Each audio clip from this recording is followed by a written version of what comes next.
Cześć kochani, witam Was kolejnego dnia z Porto.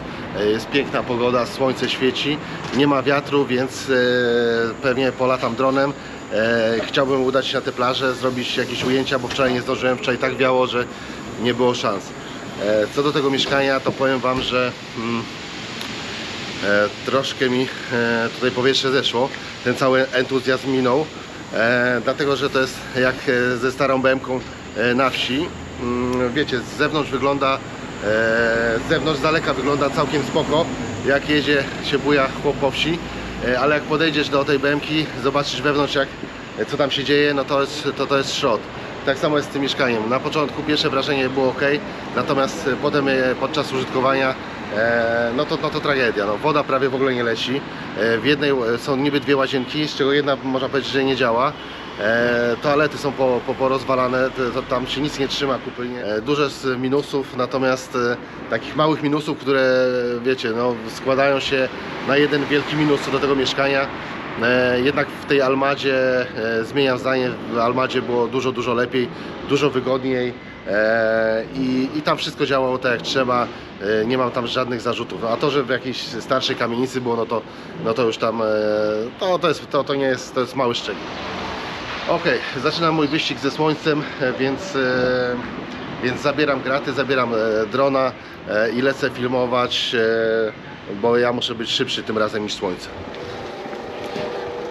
Słuchajcie, jeszcze wracając do tematu mieszkania, nie to, żebym był jakiś wybredny czy coś, ale słuchajcie, jak macie kurki poblokowane, nie możecie odkręcić, gorąca, zimna woda ledwo leci, a jak spuścisz w łazience wodę, no to jak masz spuścić w łazience wodę, no to masz problem, bo nie masz wody w kranie.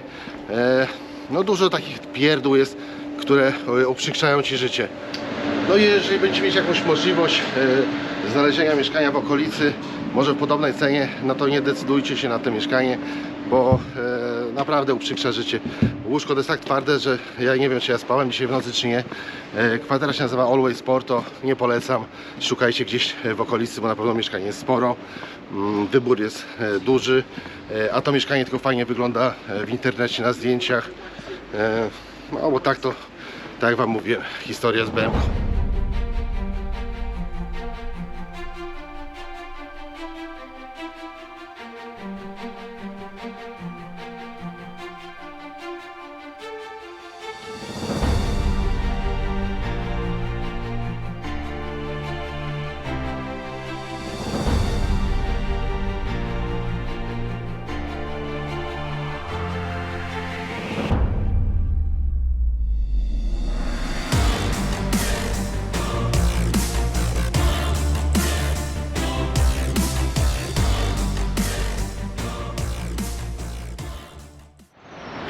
Znowu się japa śmieje, więc dobrze. Trochę polatałem dronem, pogoda mi na to pozwoliła. Zacząłem dzień pozytywnie, bo zacząłem mówić o urokach pogody dnia dzisiejszego. Natomiast potem wypadłem z torów pozytywnego myślenia i zacząłem narzekać na mieszkanie, na jego minusy itd. Ale potem przemyślałem i też swoje pozytywne cechy to mieszkanie ma. Przede wszystkim lokalizacja. Jest kilkanaście minut, około 20 minut na piechotę od centrum Porto, więc to jest największy plus tak naprawdę tego mieszkania. No i co? No i trzeba myśleć pozytywnie. Trzeba myśleć pozytywnie, wykorzystywać dzień, jest pogoda, słońce, nie ma śniegu, więc nie ma co narzekać i trzeba korzystać z dnia.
Teraz idę na Piscina de Mares, to jest taki basen morski, którego twórcą był Alvaro Siza. Jest to jedno z pierwszych dzieł tego artysty. Basen powstał z potrzeby zrobienia takiej płytkiej powierzchni dla dzieci, bo tutaj jest morze bardzo wzburzone. No i miał tak wymyślił sobie, że zrobi basen, który będzie napełniany wodą morską i będzie przeznaczony dla dzieci, żeby mogły tutaj bezpiecznie się kąpać. Wchodzę właśnie tutaj do tego obiektu Piscina de Mares. Proszę bardzo, tu jakieś przebieralnie są. Ten obiekt powstawał w latach 1961-1966. No i stał się jedną z głównych atrakcji tutaj turystycznych i architektonicznych miasta. Więc za chwilę zobaczymy, jak to wygląda. Czekajcie, tutaj co tu jest? Tu są chyba przebieralnie. Patrzcie, jakie fajne, klimatyczne. O, wszystko w betonie. Taki to artysta do spraw betonowy artysta. Poczekajcie. Oh my god. Trzeba chwilę przejść, żeby dojść tutaj do tego głównego miejsca. O, już widzę. No całkiem fajnie to wygląda. Całkiem fajnie to wygląda, tak jakby w naturalnym środowisku ktoś sobie wybetonował basen. O, tu jeszcze jakaś knajpka. Z tyłu za mną ludzie sobie siedzą. Dzieci w piachu się bawią. O. No i to tak wygląda, powiem wam.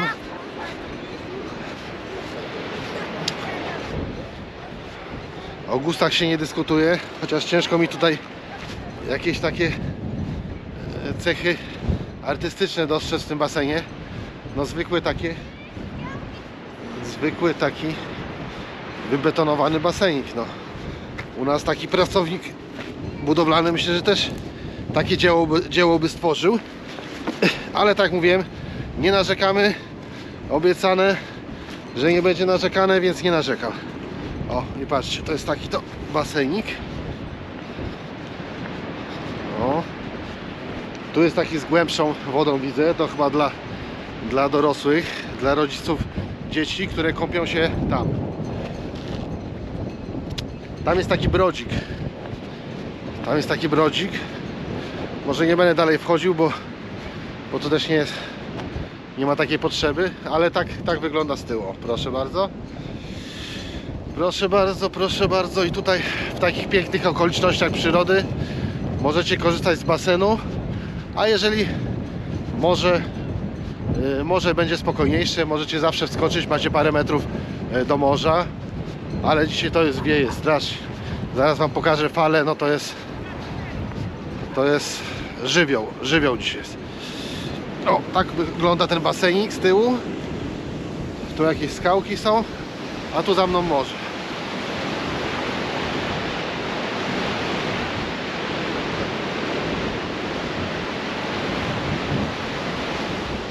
Generalnie fajnie to wygląda. Fajny pomysł. I mi się generalnie podoba. Pozytywnie.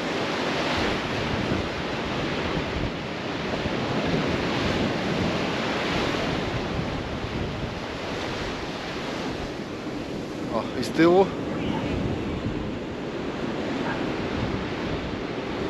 zawsze jakiś pomysł.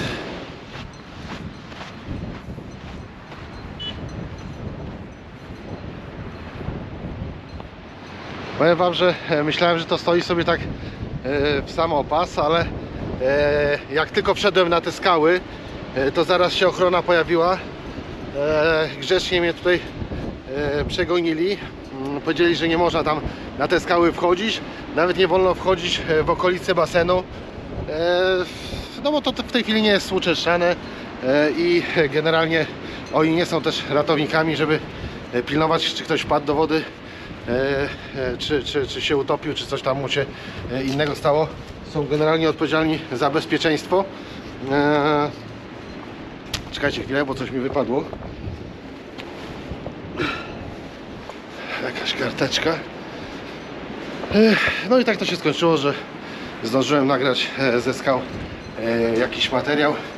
Spróbuję jeszcze drona podnieść, ale tak wieje, że nawet powiem wam, że na takim statywie gimbalu próbowałem nagrać jak, no tam okolice, tło do tego materiału wideo, no to cała ręka mi się z tym gimbalem trzęsła, a co dopiero puścić drona w powietrze. No ale za chwilę spróbuję. Z tego co doczytałem, to generalnie ten basen jest tak zrobiony, żeby jak najmniej było ingerencji tutaj w naturę. Zbudowany jest tutaj między tym masywem skalnym a morzem. Jakoś tam w jakiś sposób się łączy tutaj z morzem, bo ta woda wpływa tutaj z morza.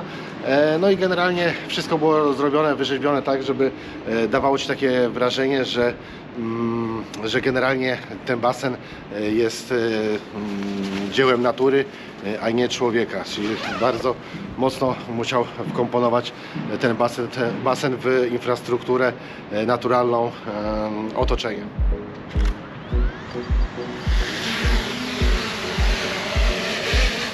O, proszę.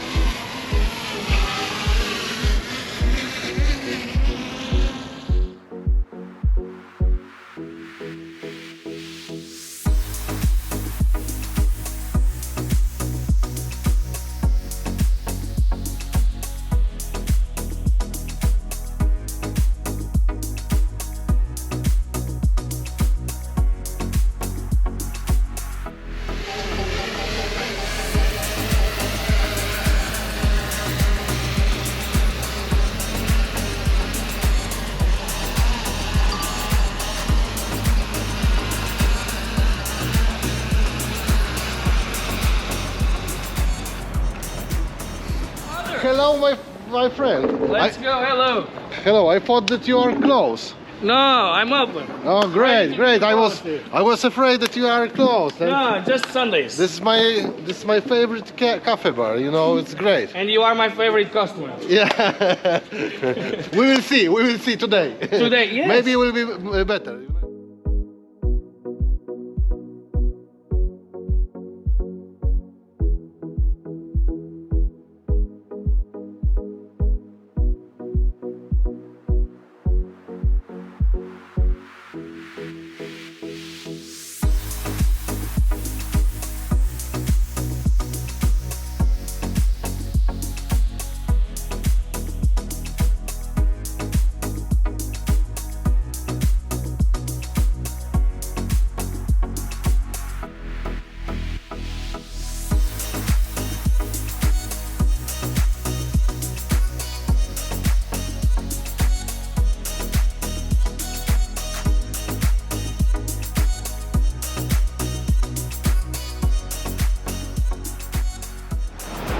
W tej chwili kieruję się do najbardziej reprezentacyjnej części miasta, do samego centrum Porto, a dokładnie do alei Avenida dos Aliados, czyli Aleja Aliantów. Jest to najbardziej taka, wiecie, reprezentacyjna, fancy ulica. No i pierwszym punktem na tej ulicy będzie Câmara Municipal de Porto, czyli ratusz miejski w Porto. Generalnie całą tą Aleję Aliantów, jak i dużą część miasta projektował Richard Barry Parker, który zrobił wiele dobrego dla miasta Porto. Kurde, mało sobie nogi nie złamałem. Człowiek się zapatrzył, jeszcze te słońce tak świeci. No i czekajcie, o czym tutaj mówiłem? Aha, projektantem tej alei, jak i wielu miejsc w Porto jest Richard Barry Parker, który bardzo dużo zrobił dobrego dla miasta. Jest pamiętany przez mieszkańców. Tak to wygląda tutaj z środka. Za mną z tyłu jest ratusz Câmara Municipal do Porto, ratusz miejski tutaj Porto, a przed samym ratuszem znajduje się pomnik Gareta.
Na rogu ulicy Elisio de Melo zobaczyć możemy dawną siedzibę takiej najbardziej popularnej prasówki w Portugalii, Comercio de Porto, która była otwarta aż do 2005 roku.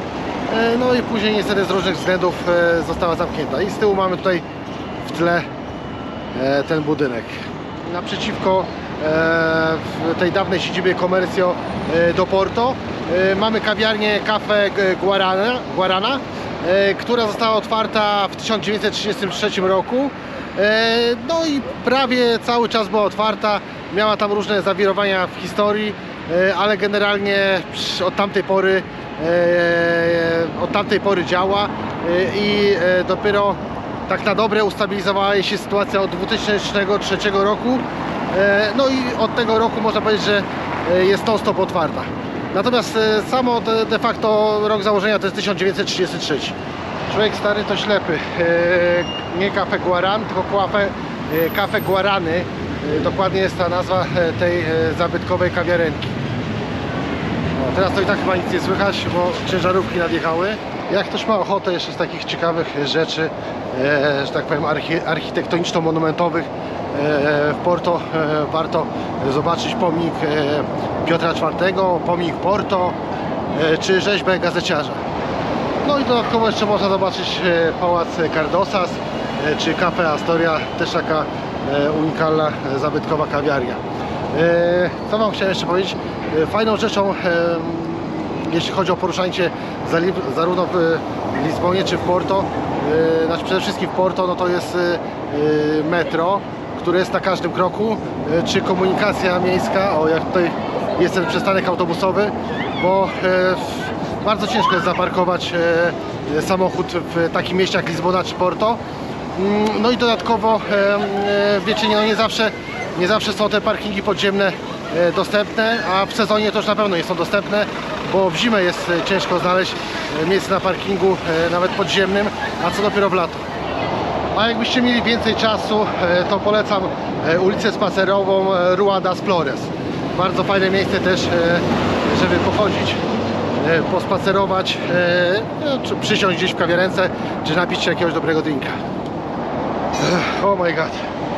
Parę górek i człowiek już zasapany, ale pamiętajcie, robię to dla was. Nagrywanie to nie jest prosta robota, więc doceniajcie to, subskrybujcie, komentujcie, lajkujcie, jeśli wam się spodoba, bo wtedy daje mi to największą satysfakcję. Do zobaczenia wkrótce. Kolejka linowa znajduje się nad brzegiem rzeki Douro. Po stronie miasteczka Villa de Nova Gaia.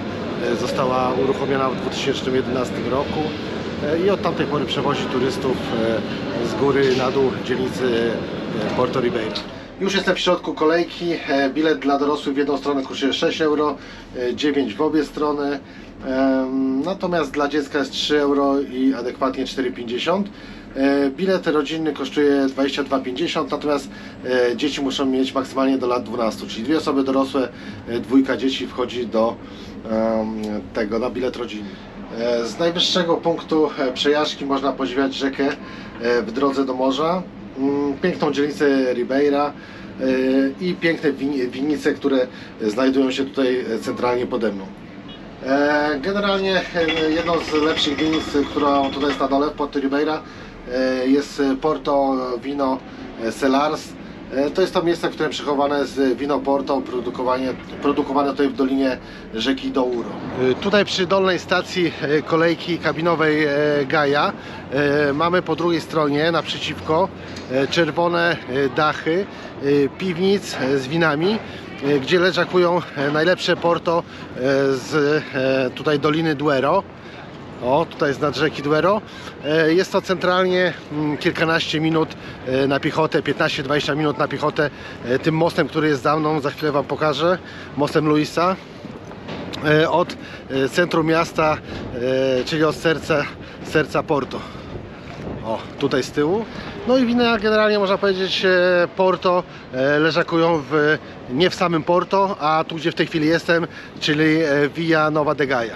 Jedną z takich najbardziej popularnych winiarni tutaj jest winiarnia Pokaz. czy Pocas, tak się jakoś pisze. To firma rodzinna ze stuletnią tradycją, ale z bardzo nowoczesnym podejściem do produkcji wina. Z reguły są tutaj tłumy przy tej winiarni, więc trzeba się trochę uzbroić w czas. Jednakże warto wpaść na kieliszeczek dobrego Porto, dobrego wina. Ta winiarnia znajduje się 20 minut drogi od rzeki. Jedną z pierwszych winiarni, na którą się natkniecie przechodząc most Luisa, jest winiarnia Salem albo Salem, która też jest znana z takich klasycznych win. Ale nie tylko mamy tutaj portugalskich właścicieli winnic, jest też brytyjska firma, która produkuje i przechowuje tutaj wina Ofley, czy też kampania winiarska Real, ona się nazywa Real Kompania Welcha. Więc jest tu co zwiedzać. Także zapomniałem jeszcze o Ferreira, bardzo fajna winiarnia. No i jedną z ciekawostek jest to, że jest to winiarnia, która znajduje się w starym klasztorze, więc też to ma to jakiś swój klimat, a wiemy, kto był najlepszy w produkcji wina swego czasu. Zakonnicy dawali radę.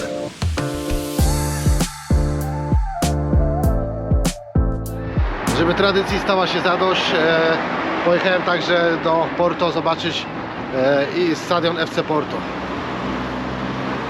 Byłem w Vitorii Setúbal, więc nie mogło mnie też tutaj zabraknąć. Została mi jeszcze Benfica i Sporting Lizbona do obejrzenia, ale to za parę dni, jak już będę wracał z południa Portugalii do Lizbony. Tam jeszcze muszę też za pamięci zajechać.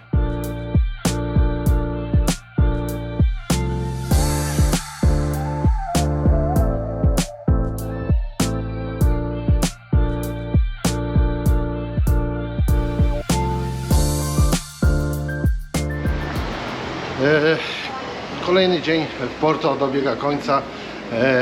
Graty już zrzuciłem do apartamentu, ale się jeszcze wróciłem do samochodu, bo nie byłem pewny do końca, czy zamknąłem go. Wiem na pewno, że wziąłem bilet w parkomacie, wrzuciłem bilet do samochodu, no ale wiecie, tak cały dzień na dworzu, cały dzień człowiek w biegu i tak od połowy drogi się zastanawiałem, czy zamknąłem samochód, czy nie. Doszedłem do domu, miałem sobie dać z tym spokój, ale wiedziałem, że będzie mnie to męczyć, nurtować pół wieczoru, więc mówię, lepiej pójdę się jeszcze raz, wrócę, przejdę, będę miał przynajmniej pewność, że jest samochód zamknięty, no i będę spokojniejszy. Idę teraz, tu już się zaczęły korki, tu po 19 są takie korki, że no, myślę, że podobne do korków w Warszawie, bo są 2 czy 3 przeprawy przez most między jedną częścią a drugą, między Porto a innymi miasteczkami, więc powiem Wam, że strasznie tu się korkuje między 18 a 19, może nawet później, nie wiem, ale wiem, że na pewno, że w tych godzinach takich hot hours, to po 18 to tutaj jest jeden wielki kocioł. Wcześniej zjechałem, dlatego że jutro rano ruszam na południe Portugalii do Lagos, Faro i te całe wybrzeże Algarve będę zwiedzał. No i rano na 9 rano się umówiłem tutaj do tej kawiarni, tej mojej ulubionej w Porto, gdzie obsługuje przesympatyczny kelner Marcos. Marcos, pozdrawiam Cię tutaj serdecznie. Wiem, że subskrybujesz mój kanał i będziesz to oglądał. Bardzo miło było mnie Cię poznać. Naprawdę jesteś ikoną, jeśli chodzi o obsługę klienta, obsługę kelnerską. Myślę, że w przyszłości powinieneś założyć jakąś szkołę i uczyć się, jak się podchodzi do klienta i jak być no, mega sympatycznym gościem w pracy. O, jestem, okular, czapka zdjęta, jestem już na klatce, wchodzę do mieszkania, więc to już tak naprawdę ostatecznie na dzień dzisiejszy się żegnam z Wami. Do zobaczenia jutro, jutro też jest dzień. Pozdrawiam.